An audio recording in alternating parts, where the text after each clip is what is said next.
everybody, warm welcome back to the garden and to my channel. Yaje here, super pumped to share another gardening video with you.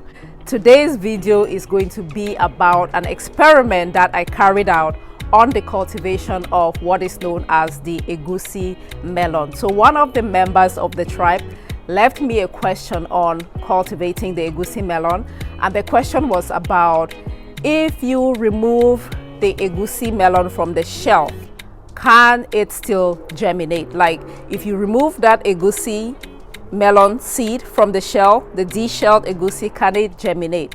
So I always thought that to get the Egusi to grow, you have to plant the seed with the shell on.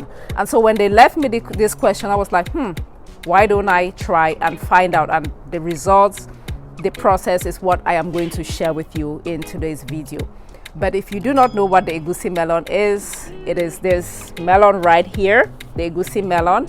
It is a culturally meaningful melon, or the seeds are culturally meaningful to many tribes across Central and West Africa, several culinary uses.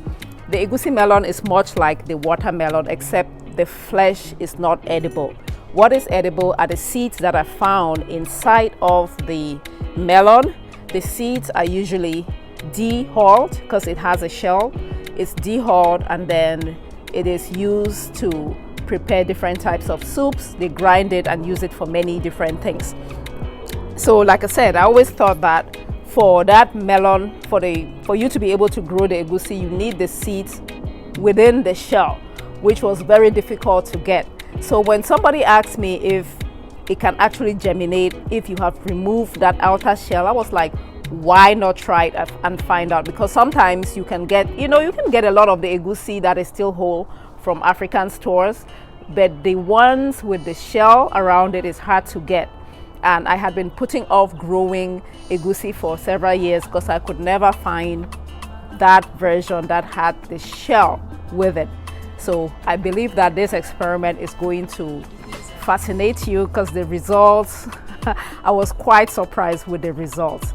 If you're new to the channel, I hope you kindly subscribe. This channel is all about growing culturally meaningful African vegetables out here in the diaspora. My garden is in Houston, Texas. That is zone 9A in the United States. I've been growing all of what you see, Bitterleaf, scent leaf, corn, ugu, different types of African vegetables. Even what you see there is the African sweet potatoes. I have, let me turn it around and you will see, let's see, that over there, that would be what is it, A4 Shoko, that's Lagos spinach flowering. So I have many things growing here, and I'm always so happy to share with you all the lessons learned, the tutorials on this channel. So kindly subscribe. Okay tribe, this is an experiment I'm running to find out if Egusi that has the shells removed can germinate. Okay, so these are Egusi seeds from my garden, and these are the same Egusi seeds with the shells removed. And then this is another kind of Egusi. This one is known as the country Egusi. It is green, as you can see, with the shells removed. So they are de-shelled, and I got a question asking me if when you remove the shells from the Egusi, can they still germinate? So we're going to run a little experiment to find out. I have 10 seeds of each on a paper towel. What I will do is I'm going to wet the paper towel with water.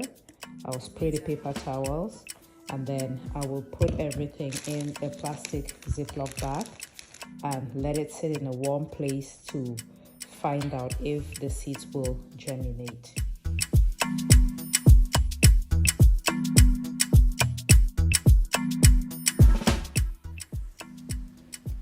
In case you're wondering why we have to wet the seeds, that is because moisture and darkness actually are some of the conditions that you need to trigger germination. And guys, you could absolutely do this directly with soil, but using paper towels, it's much easier.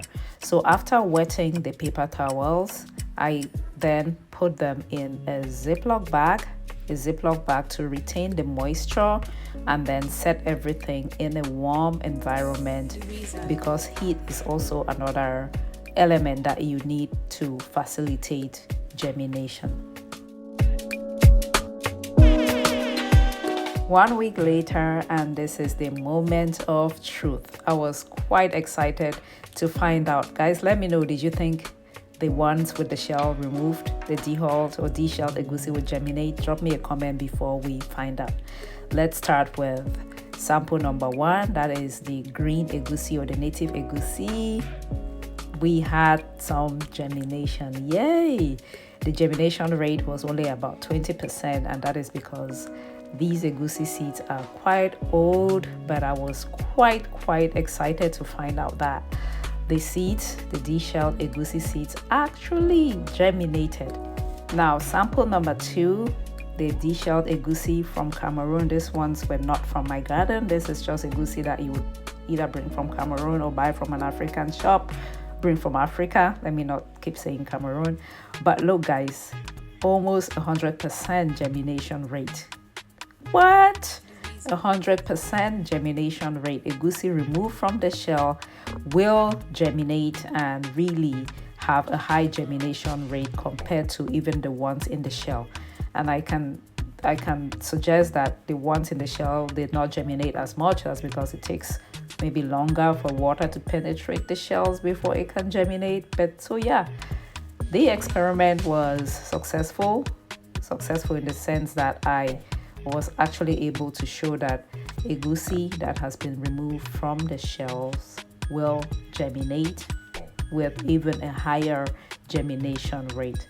So guys, I hope this video was useful to you. If it added value, give me a thumbs up. Let me know your experience. Share some thoughts with me, and let me know if you will try growing egusi. Guys, I grew just 1 egusi seed and ended up with a lot of pots.